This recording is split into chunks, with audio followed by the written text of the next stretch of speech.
যে হাদিসটা বলা হয় সবচেয়ে বেশি মহব্বত করতে হবে, কত মহব্বত করতে হবে, বেশি তো কোনো সীমা নাই,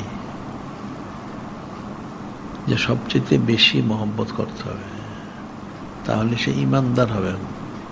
এটা মুমিনে কামেলের কথা বলা হয় না, ইমানদার হবে। তাহলে সবচেয়ে বেশি কতটুকু মহব্বত করতে হবে, এটা তো কোনো হিসাব নাই। যে মহব্বত, মারিফত, নিসবত, কুরবত, রেজামন্দি, সন্তুষ্টি, মোবারক, কোনো স্তর নাই, কোনো শেষ নাই, অনেক স্তর। যেমন যত হাসিল করে সে আরো হাসিল করতে চায়, যেগুলি হাসিল করতে হলে সে অনুযায়ী আমলগুলি করতে হবে। এখন আমল যদি শুদ্ধ না হয়, আকীদা শুদ্ধ না হয়, হুসন না থাকে, আদব শরাফত না থাকে, তাহলে সে হাসিল করবে করতে গিয়ে। যদি সাময়িক কিছু হাসিল দেখে, কিছু হাসিল হচ্ছে, এটা বরকতটা সেটা পাবে না। রসম রজ হাসিল হতে পারে, হাকিকত হাসিল হবে না। হাকিকতের জন্য হাকিভাবে কোশিশ করতে হবে। হযরত সাহাবায়ে কিরাম রাদিয়াল্লাহু আনহু করছেন বেমিসাল। পরবর্তী ইমাম মুজতাহিদ আউলিয়া কেরাম যারা, ওনারা তো করেছেন। এগুলি একটা ফিকিরের বিষয়, এগুলি প্রত্যেকেরই পড়াশোনা করা উচিত, ইলম অর্জন করা উচিত। আর পড়াশোনা না করলে, ইলম চর্চা করা ছাড়া তো সে এগুলি জানতে পারবে না, বুঝতে পারবে না। এই জন্য প্রত্যেকের দায়িত্ব হলো, কর্তব্য হলো সার্বিকভাবে কোশিশ করা। আমার কোশিশেরও কোনো শেষ নাই। কে কতটুকু কোশিশ করে, কিভাবে করে, এটা তো তরতিবের কোনো শেষ নাই। সাধ্য সামর্থ্য অনুযায়ী, যেমন আল্লাহ যে নাজিল করলেন, ইয়া আইয়ুহাল্লাযীনা আমানুত্তাকুল্লাহা হাক্কা তুকাতিহি ওয়া লা তামুতুন্না ইল্লা ওয়া আনতুম মুসলিমুন।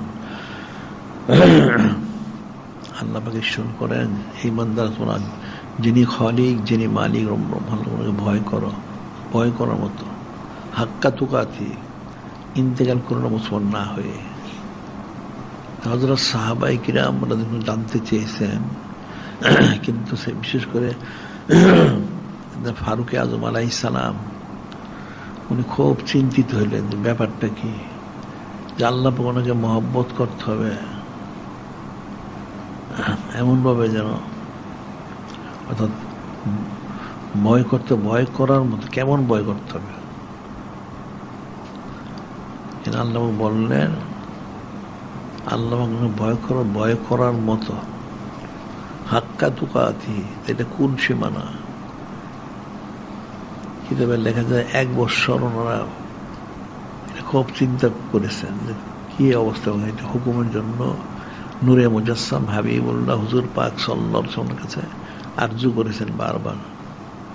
এখন নূরে মুজাসসাম হাবিবুল্লাহ হুজুর পাক সাল্লাল্লাহু আলাইহি ওয়াসাল্লাম ওহী মোবারক ছাড়া কোনো আদেশ মোবারক করবেন না, নিষেধ করবেন না, কোনোটাই করবেন না। 1 বৎসর আল্লাহ পাক আয়াত নাযিল করলেন, ফাত্তাকুল্লাহ মাসতাতাতুম, ফাত্তাকুল্লাহ মাসতাতাতুম, তোমরা আল্লাহ পাকের ভয় করো তোমাদের সাধ্য সামর্থ্য অনুযায়ী। এখন ভয়টা পরেজগারি, তাকওয়া, মহব্বত, মারিফত প্রত্যেকে তার অবস্থা অনুযায়ী সে করে থাকে। তার যেই সমস্ত আকল বুদ্ধি সে অনুযায়ী সে করে, সবাই তো একরকম করতে পারে না।